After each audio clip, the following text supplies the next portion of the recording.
Hi friends, welcome to Rani vlogs. ఇవాళ vlog ఏంటంటే యాక్చువల్గా రాణి ఫ్రెండ్ అనమాట నేను. సో ఇవాళ వాళ్ళ ఇంటికి వచ్చాను. సో టమాటా చారు ఎలా చేయడమో తనకు తెలీదు. సో నన్ను పెట్టమంటే ఇవాళ పెడుతున్నాను అనమాట. సో టమాటా చారు చేయడానికి కావాల్సినవి టమాటాలు, పచ్చిమిర్చి, కరివేపాకు మంచిగా కడిగేసి కట్ చేసి కుక్కర్లో వేసేసుకొని దానికి సరిపడా ఉప్పు, పసుపు, కొంచెం ఆయిల్ వేసేసి ఇంకా ఇది మనం ఒక 2 to 3 విజిల్స్ పెట్టేసుకుందాం. ఓకేనా? కావాల్సిన చింతపండు కూడా నానబెట్టుకున్నాను, బట్ చెప్పడం మర్చిపోయాను. సో ఇప్పుడు చెప్తున్నాను. ఓకేనా? చింతపండు రసం కూడా తీసేసుకుందాము. చింతపండు గుజ్జు మొత్తం తీసేసుకొని టమాటాలు రుబ్బుకుంటాం కదా, సో దాంట్లో వేసేసుకుందాం. ఓకేనా? విజిల్ అయితే అయిపోయిందండి. సో కుక్కర్ దింపుతున్నాను. చూద్దాం ఎలా ఉడికిందో.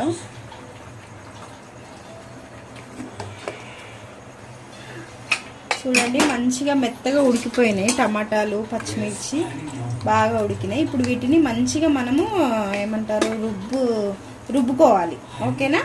ఓకే, పోపు వేస్తున్నాను.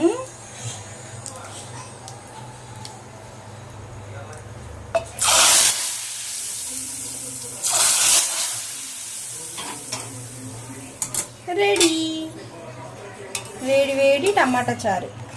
సో ఇప్పుడు టేస్ట్ చేసి చెప్తాను ఎలా ఉందో. ఓకేనా?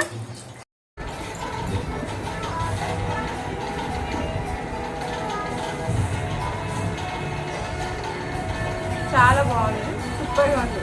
మీరు కూడా ట్రై చేసి చెప్పండి ఎలా ఉందో. ఓకేనా? Like, share and subscribe. Bye friends.